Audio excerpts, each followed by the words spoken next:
And then as far as creators go, I want to, I want to put my best foot forward. I want folks to look and say, oh, wow, he put a lot of work into this and it paid off and it shows. And I'm glad that I was a part of this thing. And there's that little bit of saboteur inside of me that says, oh, they're going to watch this and think, what did I get myself into? Why am I a part of this ridiculous thing? I know. What the heck is taking so long to put out this top 210 list that you've been talking about for months and months and months? Well, guess what? I'm almost done, and it's coming out next week. I'm Michael Everts, and this is Fit to be Read.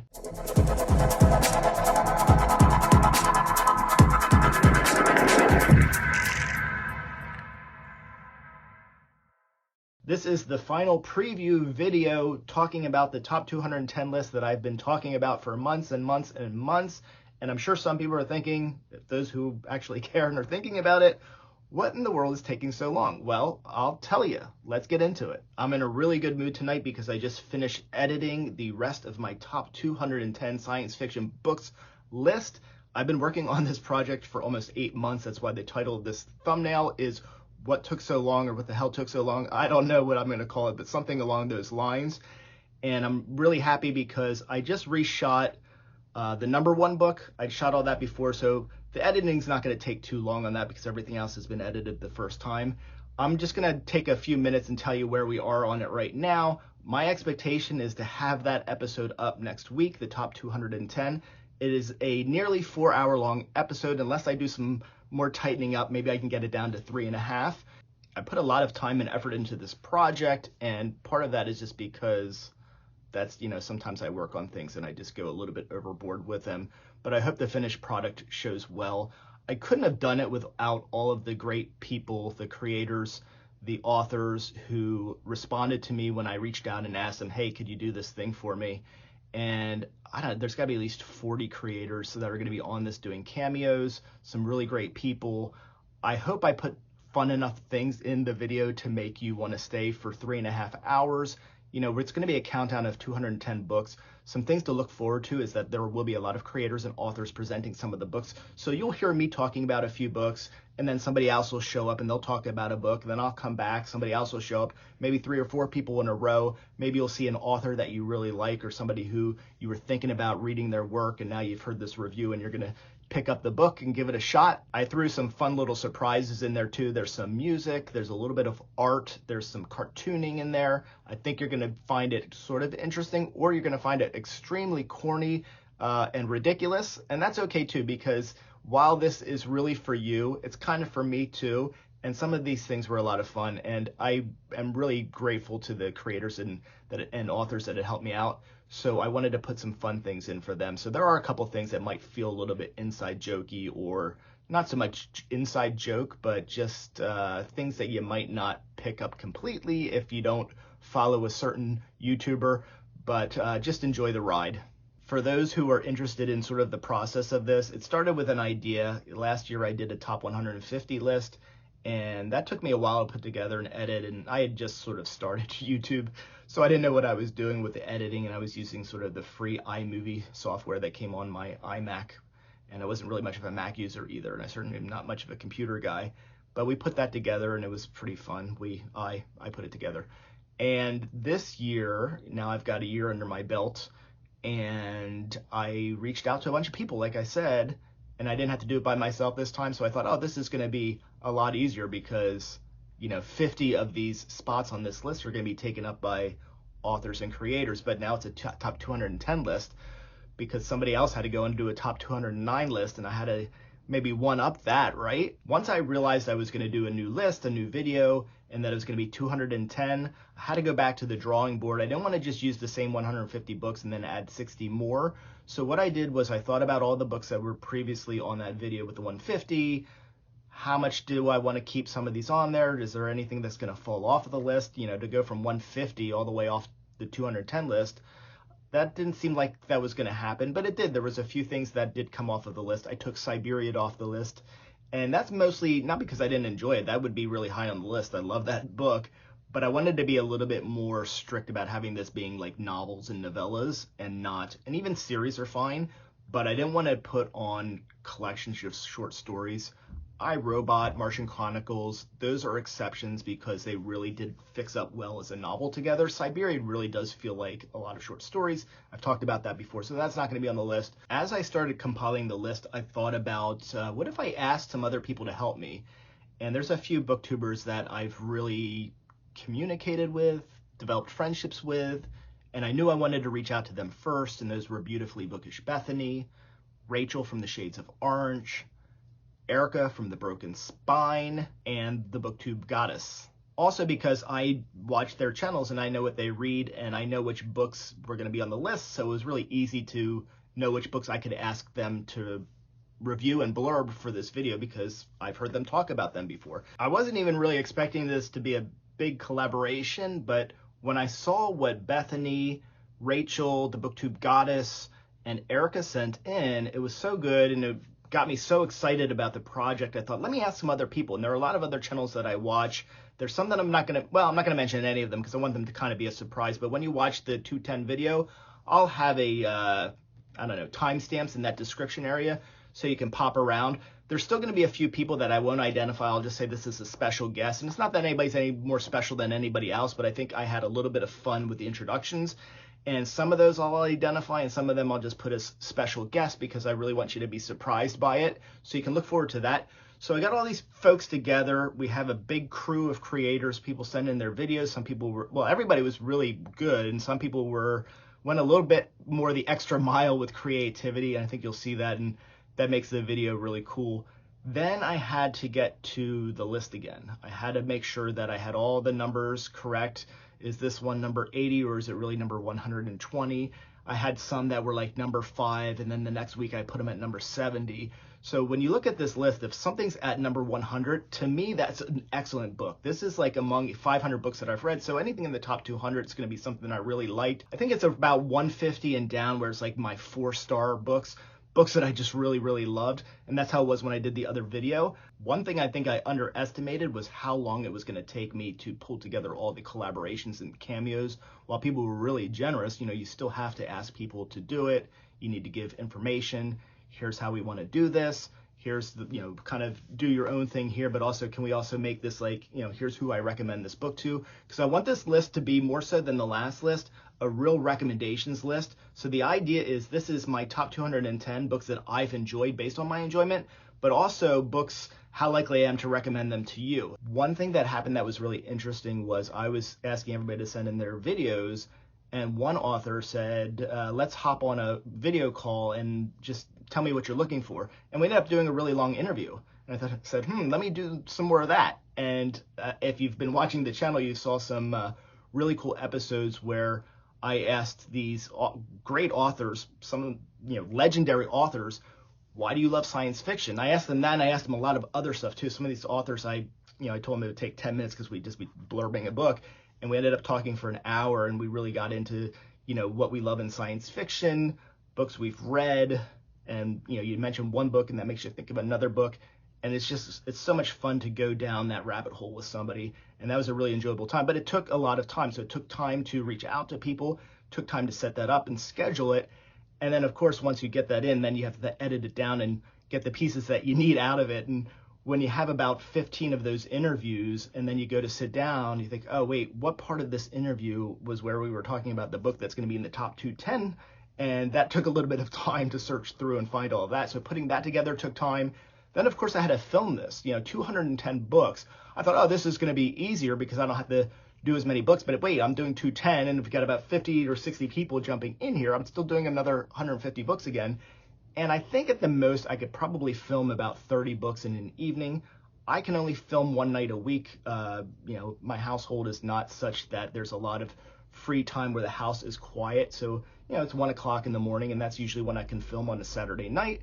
And that's fine, and to get it in. But that means it's going to be several weeks of filming to get the 150 pieces that I'm going to film. The editing is a whole different story. I shot everything. And then when you shoot things and you look at it later, I had this piece of hair out here or there's something on my shirt. So then you have to refilm. That pushes it back further.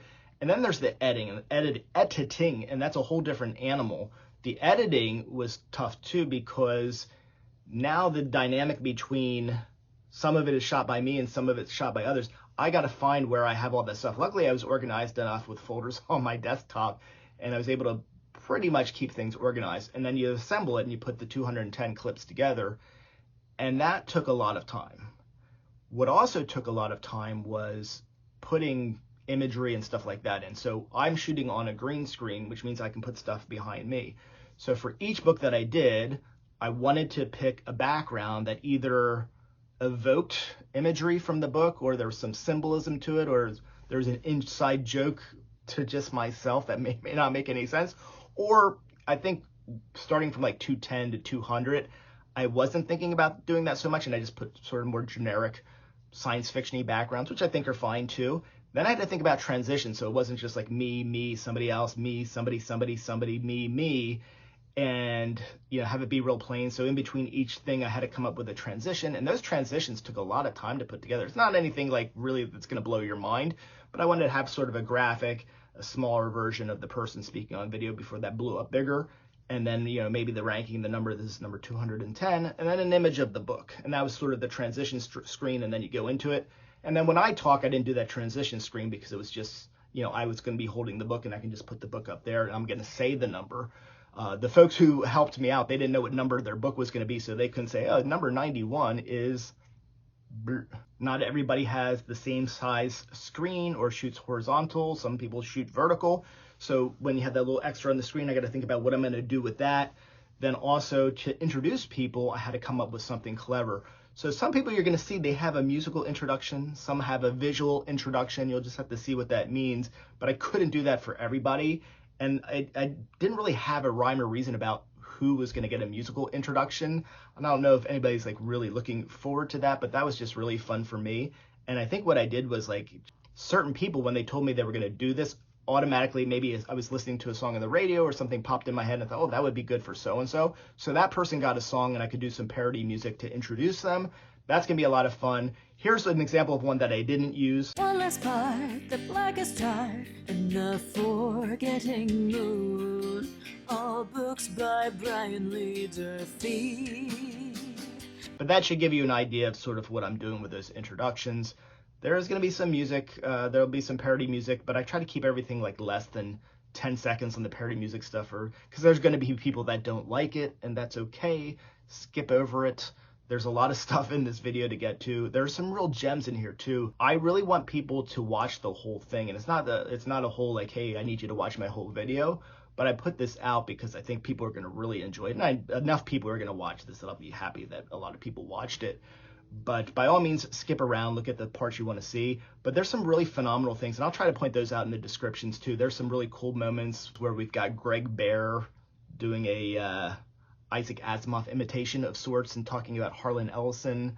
There's some really great stories from Stephen Barnes, who was part of the writing team with two of the real greats in terms of writing teams, which is Larry Niven and Jeremy Purnell. And Stephen Barnes wrote a few books with both of them, and so he talks about that experience, which is really great. That's a real treasure in this video. There's some really cool creators who, everybody who watches this, who watches Science Fiction BookTube, you're going to know who a lot of these creators are, and they're doing some fun things, and they're having fun with the collaboration, so look forward to that too. As far as the editing goes, I will say that it probably took me, if you look at it, if you divide up into chunks of, well, pieces, 210 pieces, I would say that when I started at 210 and I was going down to 1 with the editing, I started at the beginning of the video with my intro, which I refilmed tonight. That was one of the things I refilmed. But starting at 210 and doing the edits, I found that I was probably able to get through 15 to 20 edits a day. So that can give you an idea of like how many days it took me. So you can see why this video took months to put together. And I can't like sit here and honestly complain about it because it's just a lot of fun. It's gonna feel weird when it's done because it's like it really defined my 2022. I'm a dad, I have kids, that's my main priority. I own a business, a personal training gym, and I have several trainers that work for me, and so I got to make sure that thing is running good. I'm taking care of my clients. I have clients that I see still every day, and those have to be my top priorities. And then there's this. So how do you find time to do all that? You don't always. Some days you have to skip. And then I need my time for reading too, and I have to work that in, and I have to do other reviews. Sometimes I had to film other things too because I couldn't just, not put out content. So, that one Saturday night a week that I get, maybe I can sit down here from midnight till 2 a.m. and I can sleep in on Sunday. But if I film more than 2 or 3 things, it's going to be too much. So that's what took so long. All that's left is what's left to do. Tonight I'm filming this, and I also filmed a reshoot of the #1 book. That's in the bag. And then I think I'm going to reshoot the intro, and that's about it. I'll probably use the intro that I've already shot, but I'm going to reshoot again just in case there's some things I feel like I missed that I want to include in that. When that's done, it's just back to editing. The big thing that's going to take me a lot of time that I'm really going to drag my feet on, and that could push this. That's why I don't think it's going to come out this week, but I have to get the volume correct on the video. There's got to be, again, I told you I'm not a computer person. There's got to be a way to sort of like highlight everything and then like equalize the sound. Maybe I'll look that up and see if I can find a YouTube video that shows you how to do that. But that's going to take a lot of time. I don't think there's any other editing other than that. I think then I'll upload it and just kind of watch it through on YouTube, but like it'll be unlisted, and see if anything just, any problems with the transitions, anything looks too loud or crazy and I need to tone it down. I'm definitely going to have moments in there where like you'll have some eye rolls. That's okay. But there's going to be some stuff that you'll laugh at, I hope, and some things that you're going to really, really enjoy in it. I just want to make sure that I don't put it out until like I'm really, really satisfied with it. For myself, because I do that. I go through and I nitpick everything. I'm not going to say I'm a perfectionist, because I'm going to put this out and it's not going to be a perfect thing, but I do obsess about, did I do the best I could do? Am I going to see something? I think that's how I look at it. Am I going to watch this later and there's going to be something that I regret or I wish I had changed, instead of saying, oh, that thing's good enough and I just need to get this thing out there? And I just can't do that. If I see something that's a little bit off, I know I'm going to second guess myself later, so I just got to go and spend the time to fix it, even if it delays the video. Then, of course, there's all the creators and authors that are a part of this. And I think if, kind of like two separate groups with authors, I feel like, am I being respectful? Am I taking this seriously? And I am. I mean, I'm having fun with it, but I'm doing that because it's a 4-hour video and I want there to be like little surprises and things to keep your interest. Again, so it's not just me. This book is this book is this, I recommend this book. There's got to be some little things that break that up. And then as far as creators go, I want to, I want to put my best foot forward. I want folks to look and say, oh, wow, he put a lot of work into this and it paid off and it shows. And I'm glad that I was a part of this thing. And there's that little bit of saboteur inside of me that says, oh, they're going to watch this and think, what did I get myself into? Why am I a part of this ridiculous thing? But I'm not listening too loud, too closely to that. I'm proud of what I did. I'm proud of this work. And I know that people are going to watch it and they're going to get recommendations out of it. And that's the main thing. This is a celebration of books. I did this to celebrate books. I did it to celebrate authors. And I did it to celebrate creators too. There's going to be some people in here that you've never met before. And they're creators from around the world who you've probably never seen. And I love this BookTube community. And it's such a big part of the book community and the science fiction community. And I think sometimes it's a little bit dismissed. I on online Facebook groups and things like that, there's a lot of, I don't need to watch some dude being goofy and talking about books. And that's fine. It's not for everybody. But at the same time, booktubers, look at somebody like Beautifully Bookish Bethany. She can talk about a book and, thousands of people are watching that video. People are going to go and buy that book. People are going to read that book. That book is going to be more well known because she talked about it. And other booktubers as well. And I think that's really powerful, and I think it's something that's worth celebrating. So I'm celebrating it. I'm celebrating in that video. I'm spending time, creating little intros for these people because I appreciate them, and I want everybody else to appreciate them too. I want people to become familiar with them. There are creators from all over the world in this video. People that I hope others will watch, others who, maybe only watch a handful of YouTubers that, all of us watch, but maybe, expanding horizons a little bit, not because I'm somebody who needs to expand anybody's horizons or take on that role, but because these are people I enjoy watching and, I get joy from them. So I hope others will get joy from them too. And all of the authors that are on this list are people that I specifically, just am really a fan of. And I wanted to have them be a part of this. And again, celebrate them too. Them just being on this video, I hope it's clear that, part of that is me celebrating them, not just, hey, this is a great guest to present you this book. That's great too. How wonderful it is to hear from Ian MacDonald about his book, River of Gods, or The Dervish House. What about hearing about Greg Bear? Hearing from Greg Bear about blood music. You know, some of the folks that are from Stephen Barnes, who wrote The Legacy of Heorot with Jeremy Purnell and Larry Niven, and hearing about that process. What a great experience that is. I got to put out more of the interview with him too. He tells a really amazing story about Ray Bradbury that had me tearing up. Definitely have to share that. I'm going to do more episodes like I did with the, Why Do I Love Science Fiction video. If you haven't seen that one, watch that one. That's got Gareth Powell, Adrian Tchaikovsky, Greg Bear, Kat Rambo, S.A. Barnes, Adam Roberts, and other really great authors just talking about why do we love science fiction. That was a lot of fun. But I'm going to do like 3 or 4 more videos that are focused on one particular thing that I talked about with everybody. So be on the lookout for that too. Thank you for watching. I'm Michael Leverts. Catch the top 210 science fiction books video next Thursday. And this is Fit to be Read.